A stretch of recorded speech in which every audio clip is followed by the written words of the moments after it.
வணக்கம். நம்மளோட சிறகடிக்கும் ஆசிரியரில் வரக்கூடிய எபிசோட் எந்த மாதிரி விஷயம் நடக்க போகுது சொல்லி நம்ம இந்த வீடியோவில் பார்க்கலாம். இங்கே சிந்தாமணி விஜயாவையும் பார்வதியும் இன்வைட் பண்ணியிருக்காங்க. இந்த மாதிரி என்னோட பர்த்டே ஃபங்க்ஷனு வாங்க அப்படின்னு சொல்லி ரெண்டு பேரும் இன்வைட் பண்ணுறாங்க. அப்போது விஜயா இன்வைட் பண்ணிட்டு போயிடுறாங்க. அப்போ விஜயா யோசிக்கிறாங்க, நம்ம என்ன பண்ணலாம், பேசாமல் பார்ட்டிக்கு போவோமா அப்படின்னு சொல்லி விஜயா யோசிச்சுட்டு இருக்காங்க. அப்போ பார்வதி என்ன விஜயா என்ன யோசிச்சுட்டு இருக்கான்னு சொல்லி கேட்குறாங்க. அப்போ விஜயா இந்த மாதிரி பேசாமல் பார்ட்டிக்கு போவோமா வேணாமா யோசிச்சுட்டு இருக்கேன். ஏன்னா அவர் பேச வேணாம் எதுவுமே பண்ண வேணாம்னு சொல்லியிருக்காரு. இப்போ நம்ம வேற போனால் தேவையில்லாத பிரச்சனை நமக்கு தான் வந்துட்டுருக்கோம் அப்படின்னு சொல்லி விஜயன் சொல்லிட்டு இருக்காரு. அப்போ பார்வதி அதெல்லாம் வேணாம், நம்ம இந்த பார்ட்டிக்கு போவோம், போய் இனிமேட்டு உங்களுக்கு சாகவாசமே வேணாம் அப்படின்னு சொல்லி விட்டுட்டு வந்துடுவோமே அப்படின்னு சொல்லி இங்கே பார்வதின்னு சொல்லிட்டு இருக்காங்க. அப்போ விஜயா அப்படியே சொல்லிட்டு இருக்கேன் அப்படின்னு சொல்லி கேட்குறாங்க. அப்போ பார்வதி ஆமாம் விஜயா, இன்னைக்கு சாயங்காலம் தானே நம்ம போவோம், போயிட்டு இந்த மாதிரி அவங்கள பார்த்துட்டு இனிமேட்டு நீங்கள் எங்களுக்கு டிஸ்டர்ப் பண்ணாதீங்க, நாங்கள் நீங்கள் சொன்ன மாதிரியே வந்துட்டோம் அப்படின்னு சொல்லி சொல்லிட்டு அவங்ககிட்ட பாய் பாய்ன்னு சொல்லிட்டு நம்ம வந்துடுவோம் அப்படின்னு சொல்லி பார்வதின்னு சொல்லிட்டு இருக்காங்க. அப்போ விஜயா ஆமாம் நீ சொல்லணும் சரி தான்,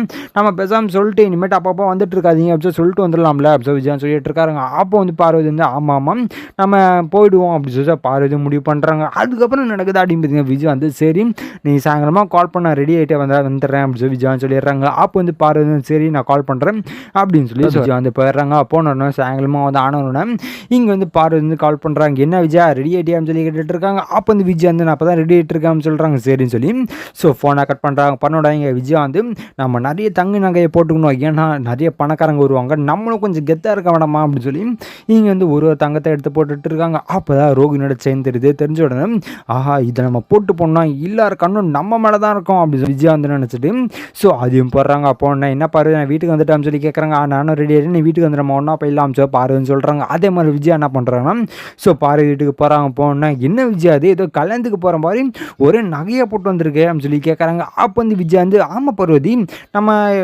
நம்ம எவ்வளோ பணக்காரங்க, நம்ம கொஞ்சம் கெத்தாக இருக்கணுமா அப்படின்னு விஜயா சொல்லிட்டு இருக்காங்க. அப்போ பாரு இங்கே பாரு நம்ம எப்படி போட்டாங்கன்னு நமக்கே தெரியும், நமக்கு தேவையில்லாத வேலை இல்லை அப்படின்னு சொல்லி இங்கே பாருன்னு சொல்லிட்டு இருக்காங்க. அப்போ விஜயா இல்லை பார்வதி நம்ம பணக்காரங்க தான், அங்கே போனால் எப்படி நம்ம கெத்தாக இருக்க மாட்டோம் பாரு அப்படின்னு சொல்லி இங்கே விஜயா சொல்லிடுறாங்க. அப்போ பாரு ஏதோ பண்ணு அப்படின்னு சொல்லி ரெண்டு பேருமே கிளம்பி அந்த இடத்துக்கு போகிறாங்க. போனோன்னே அங்கே ஃபங்க்ஷன் ஸ்டார்ட் ஆகிருக்கு. அது இல்லாமல் மிகப்பெரிய பணக்காரங்கள்லாம் சிந்தாமணியை பார்க்குறக்காக வெயிட் பண்ணி லைனில் நின்றுட்டு இருக்காங்க. இங்கே விஜய் அதை பார்த்துட்டோன்னே என்னது நம்ம லைன் நிற்கணுமா, அவங்களுக்கே நம்ம தான் மாஸ்டர், நம்ம போய் லைன் நிற்கிறதா அப்படின்னு சொல்லி இங்கே சேரில் உட்காந்து விஜய் கால் மேலே கால் போட்டு அப்படியே மகாராணி மாதிரி உட்காந்துருக்காங்க. இங்கே சிந்தாமணி பார்க்குறாங்க என்ன இந்த பொம்பளை இப்படி உட்காந்துருக்கு, இங்கே எவ்வளோ பணக்காரங்க இருந்துட்டு இருக்காங்க, அவங்களுக்கு கொஞ்சம் கூட மரியாதை கொடுங்க, எப்படி உட்காந்துருக்கு பாரு அப்படின்னு சொல்லி இங்கே சிந்தாமணி கோவத்தை அடக்கிட்டு வாங்க மாஸ்டர் என்ன எப்போ வந்தீங்க என்கிட்ட ஒரு வார்த்தை கூட சொல்லியே அப்படின்னு சொல்லி இங்கே சிந்தாமணி சொல்லிட்டு இருக்காங்க. அப்போ விஜய் இல்லைங்க நீங்கள் கொஞ்சம் பிஸியாக இருந்தீங்க, நீங்கள் பார்த்துட்டு வருவீங்கன்னு நினச்சேன், அதனால தான் இங்கே உட்காந்துருந்தேன் அப்படின்னு சொல்கிறாங்க.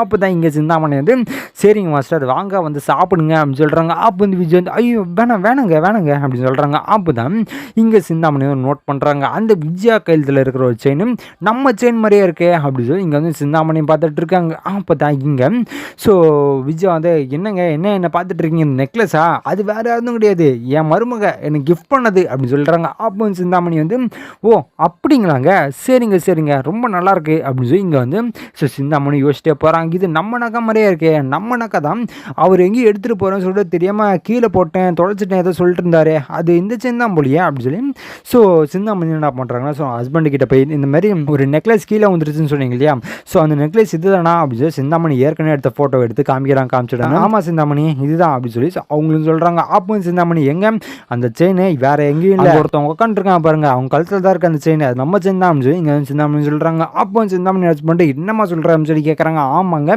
நீங்களே நான் போய் பாருங்களேன் அப்படின்னு சொல்கிறாங்க. அவங்க யார் என்னன்னு தெரியலையேன்னு சொல்கிறாங்க. அப்போ தான் இங்கே சிந்தாமணி நீங்கள் ஒன்றும் இல்லை அவங்க தான் எனக்கு மாஸ்டர் டான்ஸ் கற்றுக் கொடுக்குறாங்க அப்படின்னு சொல்கிறாங்க. அப்போ எங்கள் ஹஸ்பண்டு இன்னதே மாதிரி திருட்டு பொம்பளைக்கிட்டே நீ கற்றுக்குற அப்படின்னு சொல்கிறாங்க. அதுதான் ஒரு விஷயங்க, நீங்கள் போயிட்டு நீங்கள் தான் மாஸ்டர் அப்படின்னு சொல்லி அப்படியே ஜாலியாக பேசி அது கன்ஃபார்ம் பண்ணிக்கோங்க அப்படின்னு சொல்லி இங்கே சிந்தாமணி சொல்கிறாங்க. அதே மாதிரி சரி நான் போகிறேன் அப்படின்னு சொல்லி போயிட்டு பார்க்குறாங்க. பார்த்த உடனே நீங்கள் யாருங்க அப்படின்னு சொல்லி இங்கே விஜய் ரொம்ப தென்னாவட்டாக கேட்டுட்டு இருக்காங்க. அப்போ தான் இங்கே சிந்தாமணியோட ஹஸ்பண்ட் நீங்கள் தான் சிந்தாமணியோட மாஸ்டர் அப்படின்னு சொல்லி கேட்குறாங்க. அப்போ அவங்க தான் ஆமாங்க சார் நீங்கள் யாருங்க அப்படின்னு சொல்லி கேட்குறாங்க. நான் தான் அவங்களோட ஹஸ்பண்ட் அப்படின்னு சொல்கிறாங்க.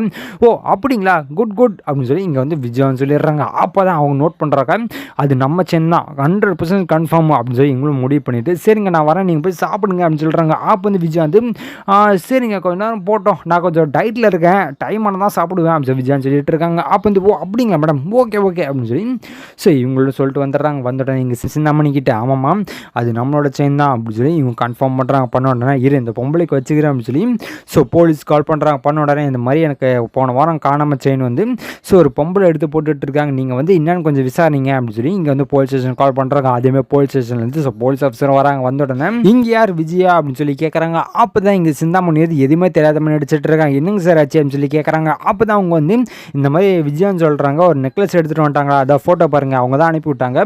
ஸோ இந்த ஃபோட்டோ தான் அவங்களோட நெக்லஸ் ஆமாம், ஸோ இந்த நெக்லஸ் அவங்க திருடி போட்டிருக்காங்க அப்படின்னு சொல்லி சார் கம்ப்ளைண்ட் கொடுத்துருக்காங்க அப்படின்னு சொல்கிறாங்க. இது கேட்ட உடனே ஸோ இங்கே விஜயாக்கு அசிங்கமாக போகுது. ஸோ எல்லாரும் முன்னாடியும் அப்போ தான் இந்த பணக்காரங்களாம் ஸோ சிந்தாமணி கிட்டே என்னம்மா அது யார் இது அப்படின்னு சொல்லி கேட்டுட்டு இருக்காங்க. அப்போ சிந்தாமணி இல்லைங்க ஒரு நிமிஷம் அப்படின்னு சொல்லி ஸோ இங்கே வந்து விஜயா வந்து கூட்டிகிட்டு போகிறாங்க. அப்போ வந்து பாருங்க சார் அவங்களே எதுவுமே பண்ணல சார், நீங்கள் சார் அவங்கள கூப்பிட்டு போகிறீங்க அப்படின்னு சொல்லி கேட்டுட்டு இருக்காங்க. அப்போ வந்து போலீஸ் ஆஃபீஸர் இங்கே பாருங்க மேம் என்கிட்ட பேசுகிற மாதிரி தான் ஸோ போலீஸ் ஸ்டேஷன் வந்து பேசுங்க, இங்கெல்லாம் பேசிட்டு இருக்காதிங்க அப்படின்னு சொல்லி ஸோ விஜய் வந்து பிடிச்சி கூட்டிகிட்டு போயிடுறாங்க. போனோன்னா இங்கே நடக்குது அப்படின்னு பார்த்தீங்கன்னா ஸோ சிந்தாமணி கேட்டுட்டு இருக்காங்க அந்த பணக்காரங்களாம் யார் இது அப்படின்னு சொல்கிறாங்க. அப்போ சிந்தாமணி அதாங்க எனக்கும் தெரில, ஸோ அவங்க பாட்டு நீங்கள் வந்து உட்காந்துருக்காங்க யார் என்னன்னே தெரில அப்படின்னு சொல்லி இங்கே தான் சிந்தாமணி ஸோ எதுவுமே தெரியாத மாதிரி ஸோ யாருன்னே தெரிலன்னு சொல்லிடுறாங்க. அதுக்கப்புறம் இங்கே நடக்குது அப்படின்னு பார்த்தீங்கன்னா ஸோ விஜயா கூப்பிட்டு போலீஸ் ஸ்டேஷனுக்கு போகிறாங்க. போன்ற இந்த நெக்லஸ் யார் உங்களுக்கு எடுத்து கொடுத்தான்னு சொல்லி கேட்குறாங்க. எங்கே விஜய் வந்து நான் ஒன்றும் பண்ணலைங்க, இது என் மருமகன் எனக்கு வாங்கி கொடுத்ததுங்க அப்படின்னு சொல்கிறாங்க. அப்போ வந்து போலீஸ் ஆஃபீஸர் இருந்தால் உங்கள் மருமகளா, அப்போ நீங்களும் உங்கள் மருமகன் சேர்ந்தா திருடி இருக்கீங்களா அப்படின்னு சொல்லி இங்கே வந்து போலீஸ் ஆஃபீஸர் கேட்டுட்டு இருக்காங்க. அப்போ வந்து விஜய் வந்து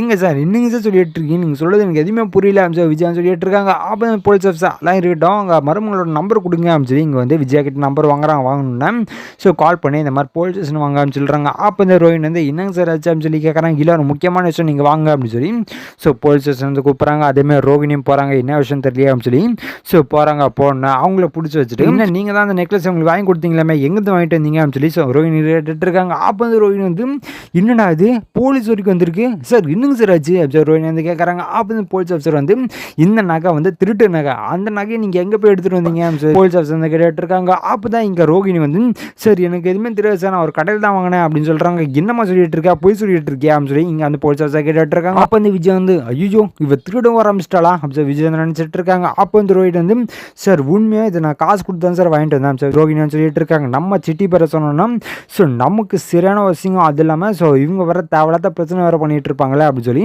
ஸோ ரோஹினி வந்து நினச்சிட்டு இருக்காங்க. அப்போ இந்த விஜய் வந்து அடிப்பாவி நீ என்ன திருடி எடுத்துகிட்டு வந்தியா, என்னை எங்கே கொண்டு நிப்பாட்டி இருக்கா அப்படின்னு சொல்லி ஸோ விஜய் வந்து புலம்ப அமைக்கிறாங்க. அப்போ வந்து போலீஸ் ஆஃபீஸர் வந்து கொஞ்சம் புலமாமல் இருமா நான் அதான் விசாரிச்சுட்டு இருக்கல அப்படின்னு சொல்லி ஸோ இங்கே வந்து போலீஸ் ஆஃபீஸர் சொல்லிட்டு இருக்காங்க. அப்போ இந்த விஜய் வந்து நல்லா முட்டி தட்டுங்க சார் அப்போ தான் உண்மை வெளில வரும் அப்படின்னு சொல்லி விஜய் சொல்லிட்டு இருக்காங்க. அப்போ எங்கள் ரோஹினி வந்து ஆண்டி என்ன பேசிட்டு இருக்கீங்க அப்படின்னு சொல்லி கேட்குறாங்க. பின்ன இந்த நெக்லஸ் நீ எங்கே எடுத்துன்னு வந்தேன் சொல்லி விஜய் வந்து கேட்டுட்டு இருக்காங்க. அப்போ இந்த போலீஸ் ஆஃபீஸர் ஏமா நான் தான் விசாரிச்சுட்டு இருக்கல சும்மா இருமா அப்படின்னு சொல்லி ஸோ இங்கே வந்து போலீஸ் ஆஃபீஸர் சொல்லிட்டு இருக்காங்க. அப்போ தான் போலீஸ் ஆஃபீஸர் கடையிலேருந்து வாங்கினேன் அப்படின்னு சொல்லி ஸோ அட்ரஸ் கேட்குறாங்க. அப்போ இந்த ரோஹினி வந்து இந்த மாதிரி ஒருத்தர்கிட்ட வாங்கினேன், இந்த நகை கடைலாம் கிடையாது ஸோ அவங்க விற்கிறேன்னு சொல்லியிருந்தாங்க ஸோ கம்மி ரேட்டுக்கு அதனால தான் வாங்கிட்டேன் அப்படின்னு சொல்கிறாங்க. அப்போ தான் எங்கள் போலீஸ் ஆஃபீஸர் வந்து சரி நீங்கள் யார்கிட்ட வாங்கினீங்க அப்படின்னு சொல்லி கேட்குறாங்க. அப்போ இந்த ரோஹினி இதுக்கு மேலே நம்ம விட்டால் வேலைக்கு ஆகாது, நம்ம பேரை சொல்லிவிடுவோம் அப்படின்னு சிட்டின்னு சொல்லிடுறாங்க. அதுக்கப்புறம் தான் இங்கே விஜயாக்கு மிகப்பெரிய ஷாக்கு, என்னது சிட்டிக்கிட்ட வாங்கிட்டு வந்த நகையாது அப்போ திருட்டு நகை தான் அப்படி சொல்லி விஜய் அந்த மனசுக்குள்ள நினச்சிட்டு இருக்காங்க. அப்போ வந்து போலீஸ் ஆஃபீஸர் வந்து என்னது சிட்டிக்கிட்ட இருந்து வாங்கினியா ஏமா அவனே ஒரு திருடன் அவங்ககிட்ட இருந்தா வாங்கினீங்க அப்படி சொல்லி இங்கே வந்து போலீஸ் ஆஃபீஸர் கேட்டுட்டு இருக்காங்க. ஸோ இதுக்கப்புறம் எந்த மாதிரி விஷயம் நடக்க போகுது சொல்லி நான் அடுத்த வீடியோவில் உங்களுக்கு அப்டேட் பண்ணுறேன். ஸோ அது வரைக்கும் நம்ம சேனல் சப்ஸ்கிரைப் பண்ணி பக்கத்தில் பெல் ஐக்கான் பண்ணி வச்சுக்கோங்க. நன்றி வணக்கம்.